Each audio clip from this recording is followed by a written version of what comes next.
Next question देखिए, बोला जा रहा है in triangle ABC two medians AD and B intersect at G at right angle. चलिए एक ट्राइंगल एबीसी बना लेते हैं। ये हो गया अपना ट्राइंगल एबीसी।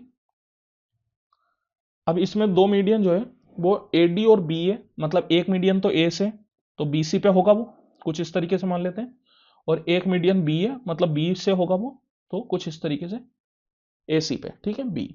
अब ये दोनों जो है वो जी पे इंटरसेक्ट कर रहे हैं और राइट एंगल पे इंटरसेक्ट कर रहे हैं, तो ये राइट एंगल मान लेते हैं। अब यहाँ पे देखिए ये चारों ही राइट एंगल हो जाएंगे, बिकॉज कभी भी एक एंगल राइट एंगल नहीं हो सकता, वो चारों राइट एंगल होंगे।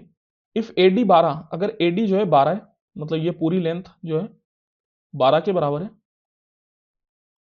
और बीई 9, और ये पूरी लेंथ जो है 9 के बराबर है, then the length of A B is equal. तो ए बी की लेंथ अपन से यहां पे पूछी जा रही है। तो अब आप देखिए यहां पे इस तरीके क्वेश्चंस को करने का क्या तरीका होता है, अगर मैं बीजी और एजी ये निकाल लूं तो मेरे पास ए बी आ जाएगा, बिकॉज ये एक राइट एंगल ट्राइंगल बना रहा है। अब आप जानते हैं कि भैया ये चारों एंगल 90 डिग्री के होंगे, होना ही है वो, तो अगर एक एंगल हो गया तो चारों 90 के ही होंगे। तो मैं बोल सकता हूं कि जो ट्राइंगल ए जी बी होगा, यह भी आपके पास एक राइट एंगल ट्राइंगल होगा, और राइट एंगल ट्राइंगल है तो हाइपोटेनियस आप निकाल सकते हो अगर आपके पास बेस और परपेंडिकुलर है तो। अब बेस और परपेंडिकुलर कैसे निकाले, तो यहां पे आप देखिए जी जो है वो सेंट्रोइड का काम कर रहा है, बिकॉज जो इंटरसेक्शन होता है मीडियन का उसी को अपन सेंट्रोइड बोलते हैं, और सेंट्रोइड जो होता है मीडियन को वो 2:1 के रेशियो में बाइसेक्ट करता है। ये जैसे अगर मैं एजी और जीडी के रेशियो की बात करूं तो ये जो रेशियो होगा ये 2:1 का होगा, ऊपर वाली लेंथ 2 की, नीचे वाली 1 की।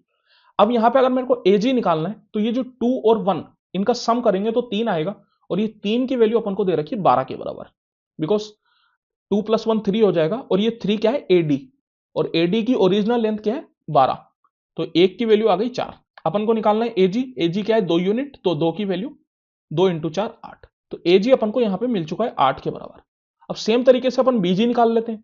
बीजी और जीई का जो रेशियो है वो भी होगा 2:1 का, तो यहां पे आप बोल सकते हो 2 + 1 3 की वैल्यू हो गई 9, तो 3 से 3 बार में मतलब 1 यूनिट की वैल्यू आ गई 3, और जो बीजी है वो 2 यूनिट होगा, तो 2 यूनिट की वैल्यू 3 दूनी 6, तो ये आ गई 6। तो यहां पे आप आसानी से देखिए ट्रिपलेट लग रहा है, 8 6 8 और 10 ट्रिपलेट होता है, तो मैं बोल सकता हूं कि ए बी जो होगा वो 10 के बराबर हो जाएगा। That is option number 1।